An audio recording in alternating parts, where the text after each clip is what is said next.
Hi, it's Anne-Marie from Charmed Life Therapy, back with another Blake Lively case update. And today is a bit of a red letter day, or maybe yesterday was, because I thought finally, oh, maybe I should sign up to the court. And what not signed up to court listener, I signed up to. I don't know whether this is good or bad. I thought it might help me get across things. But after I signed up kind of late last night, this morning I woke up to 5 notifications and I thought, I don't know about this. I don't know whether this is a good or a bad thing. What's quite funny, and I don't know whether you're finding this as well, is that I'm getting awfully good at understanding the court's acronyms, even though I'm only just starting to look at actual documents, aside from things I've seen on other content creators. But yeah, it's funny now how, like, when I see things like RFP, my brain automatically goes, should I Google that? And I think, no, I can guess that one. And it's like, oh, it must be request for production. And you're finding that yourself. But all of a sudden you've got this kind of legal mind that you never had before, because that's what I'm finding. I don't know if it's good or bad. But should I ever find myself in trouble in America in a court of law, I'm significantly more well informed than I used to be. So what's going on? Well, it would seem that Blake Lively is still scared, SHIT-less, about Taylor Swift and what she may or may not have said. There's some interesting paperwork going backwards and forwards. Because they want to compel anything that Brian Freedman got over the telephone, or whatever the form of communication was, with the source believed to be Scott Swift on Taylor Swift's side. They're kind of saying it both ways. Look, if you have this information, then we have a right to have it, but we don't necessarily think you have this information. We think it's just more of a publicity stunt on your behalf, that, where is this proof that you have it, basically. And they've also submitted like a chain of emails for the period around that time, between like Venable and their side, as if to say, look, there's nothing there that where you were threatening to extort or anything of that matter. That's my interpretation of it. Anyway, I assume that might be one of the reasons they've provided that.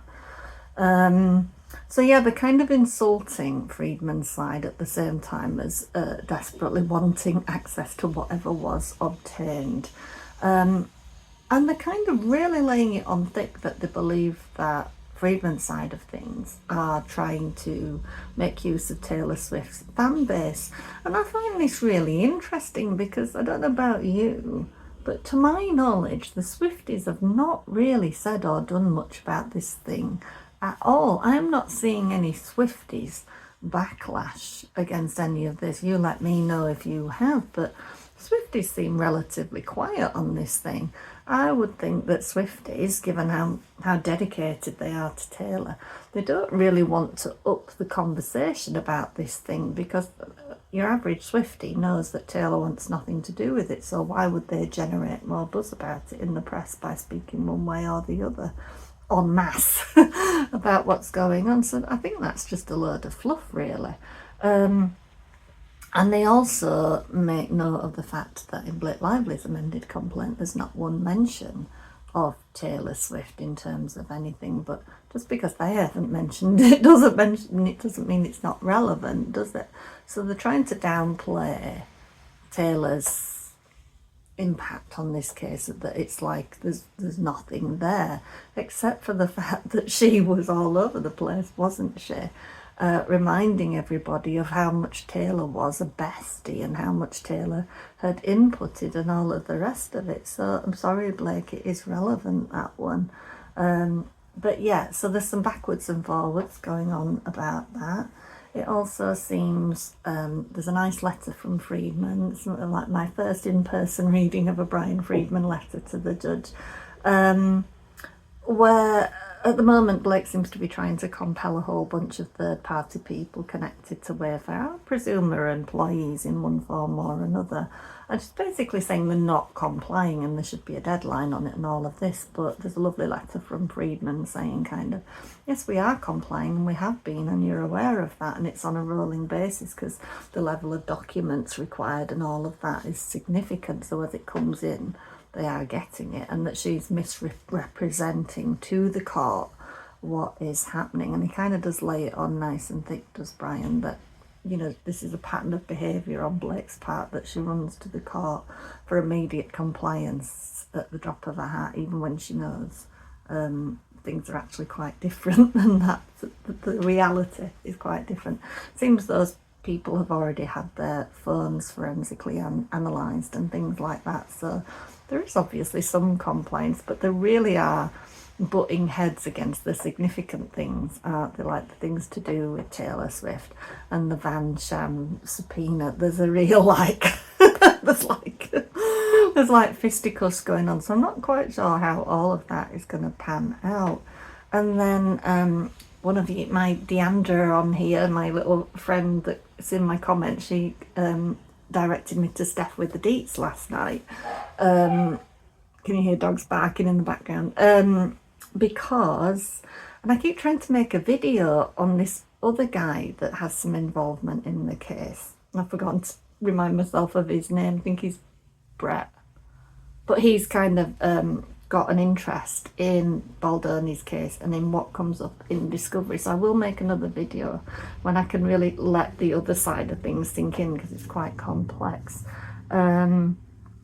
But he's got an interest in what's going on with Baldoni's case, and he kind of has written a letter or done the required paperwork to put in a notice that he believes Liman should be recused for these conflicts of interest that he has.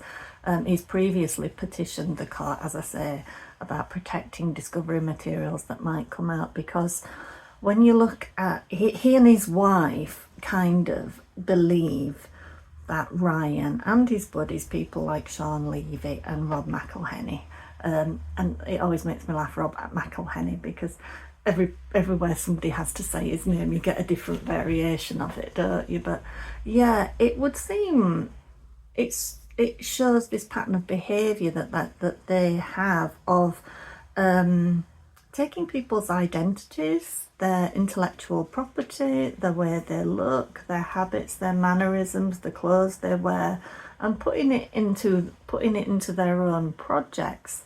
Rob McElhenney has this TV show, Mythic Quest, and there are a lot of similarities to Brett and his wife's life and events that happened to them, which is entirely fascinating. And what's really strange is that there are pictures of Brett where he could equally be mistaken for Nice Paul, which is interesting. And also that Brett's dog, his own dog, which I'm not quite sure how it's a service animal, it might be an emotional support animal, but it's like a very dodgy looking pug with its tongue sticking out of its mouth and the rest of it, and it's like a dead ringer, the dog pool. So it's like this perfect storm of things going on. There's like this interweaving, if you like. So he has this vested Brett, I think it's McDowell, that he's got this vested interest in what's going on in Baldoni's case. So kudos to him, as I said yesterday in my comments, because it's just so great that somebody is standing up and making a legal filing that says, I don't think this judge has the best interests of all parties. He's very dismissive, Liman, it seems, of the things that we all jump on, that, you know, like tweaks our little conspiracy theory minds. But just because something sounds like a conspiracy theory does not mean it's not relevant or true. We all know this, don't we? It's proved time and time again. So the judge doesn't seem to like to indulge in things to do with Nice Pool or Dog Pool or putting two and two together or any of that. But the thing is, this case is about those things. It's about celebrity, it's about media, it's about fan bases, it's about gaming conventions now, it would seem, and how people steal intellectual property and appropriate people's lives and tweak it to their own benefits and gain money and status and power from using what is other people's everyday lives. It just reminds me of that thing that Blake claimed, more or less, in that Forbes interview and in other places. It's like, I don't create anything from scratch. I don't like to do that. That's not my thing. I like to go in and mess with other people's. And it would seem maybe she learned that from Ryan's side of things, because what is there that's original about what Ryan Reynolds does? Where has he created? He does call himself a writer. He's very proud to call himself a writer and going his writer's cave. But what does he actually produce that is all that original? All of the humour is toilet humour. Everything he does is sexual related or related to a bodily organ that nobody really wants to think about. It's just, these people just do not seem to have an original thought of their own, and they seem to have no compunction about stealing other people's work or appropriating what belongs to them. I mean, it's really, you want to go and have a look, because that's where I learned about this Brett McDowell aspect of things. Go find Mandy Magnan, her YouTube, because she covered it. The first video was very confusing about it. I had to watch the second one where she kind of stepped through the little video chain of evidence, if you like. But it's kind of really crazy and out there. But at the same time, is it any more unrealistic than what Blake was doing to Justin on the movie set? I'm not sure it is. I mean, if Nice Pool was Justin, it seems quite that there could be some overlap between this Brett guy and Justin in terms of looks. And I think Brett, there's photos of him with a man bun and samurai swords, and samurai swords are a Deadpool thing, aren't they? And it's just, Ryan made it very plain that he'd searched far and wide to get that dog pool dog, didn't he? He wanted a dog with a very specific look.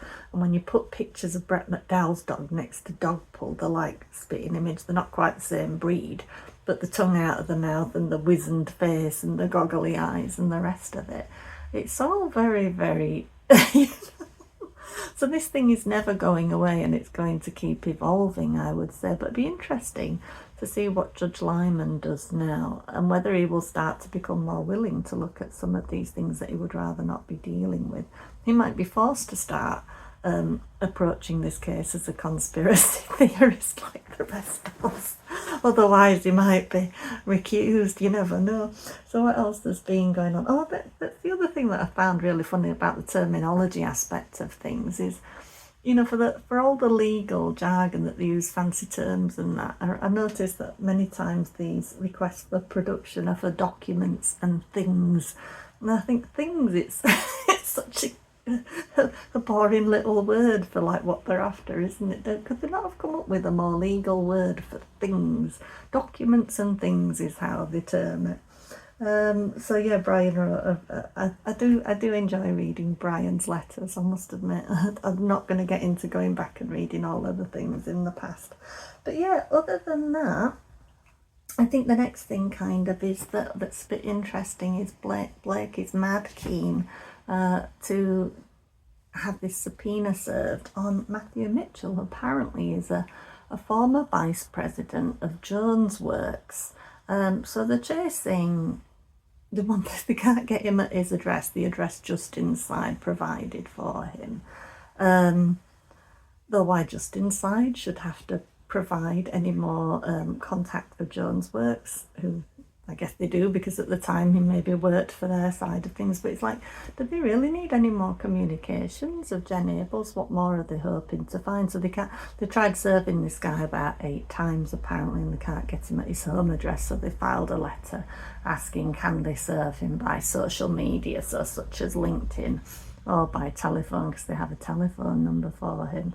But yeah, it still seems to me, with all of these requests, and you do get a sense from a quick look at the docket, saying docket there, that there are an awful lot of letters from Blake Lively and of like demands and stuff like that. She is quite demanding, so I would think that if Lyman's getting tired of anybody, it should surely be Blake Lively, because I would imagine that as a friend or as somebody you're involved with, she was often quite exhausting and high maintenance, and I think that comes across in what's coming through. She does expect her needs to be met immediately. She doesn't seem to understand this idea of waiting or letting things unfold, or that this thing is a process. So yeah, she wants this Matthew Mitchell's information. So I guess it's all communications between him and Jen Abel, I guess, and everything related to Joan's work. I noticed on Reddit somebody was saying, well, doesn't Joan's work already have all of Matthew Mitchell's information from when they sat him down at in a boardroom and threatened him into turning over his phone and his laptop? Surely they've already got what they need from him if that's the way they conduct themselves. But apparently not. Apparently there is still more to be known. So yeah, if I can keep up with this, because it's hard to get time right now for me to kind of study all legal things that come in, but I kind of want to keep more on track for you and a bit more fully informed and just give you my own spin on it. When I started this thing, I wasn't really intending to go into the legalities of it. It was more about the feelings and the emotions and the potential motives behind it, and that's what I kind of continue to do, but I'll try and interject some humour in between times in the legalities of what's going on, but I'm never going to get too specific because my brain just goes blah, blah, blah, blah. It's like I am clever, but I think my days of book learning and stuff are beyond me. I'm more creative and subconscious minded, right side of my brain minded these days. If I try to do anything too intellectual for too long, my brain goes, this is not you anymore. You're not that child that was like going for straight A's all the time. It's just not you anymore. So, but I will do my best to keep you abreast of things, and there's so many good people out there doing it from the thread to the needle. Anyway, but I like to do it in a way I guess that makes you feel like somebody's on your side in this thing, and somebody's there as a comfort as a comfort hug or something that's there to reassure you if things don't look like they're going too well, and just hopefully point out things you might have missed elsewhere. That's kind of what I'm hoping to do going forward. But yeah, I think there's still a lot of legs in the Taylor Swift side of things. I do still think Blake is very running scared from that aspect of things. They're trying to play it cool by saying we don't believe you got anything from Swift's side of things, but at the same time, well, if they believe that so well, why are they so mad keen to get any communications related to it if they don't think it's relevant or they don't think it's a threat? Interesting. So we will keep seeing. Taylor Swift's not out of this yet. And I do kind of think that Blake bringing Scooter Braun into it is very suspicious because, yes, he's got ties to Melissa Nathan, to Tag Group and all of that, but what really is he going to bring to this, unless the thing is just to kind of put a warning out to T Swift to say, I'm going to bring him into it if necessary. Otherwise, I can't see that there's the connection between Melissa Nathan, the agency group, and Scooter Braun has anything much relevant to bring to the timing of what happened during the events of It Ends With Us. I can't see that, but maybe I've not found that yet, or it's not been pointed out to me. But anyway, please do hit that like and subscribe and share if you're enjoying my ramblings and you're like a funny Yorkshire lady telling you about it and keeping abreast of it. And yeah. All right, thank you for watching. Bye-bye.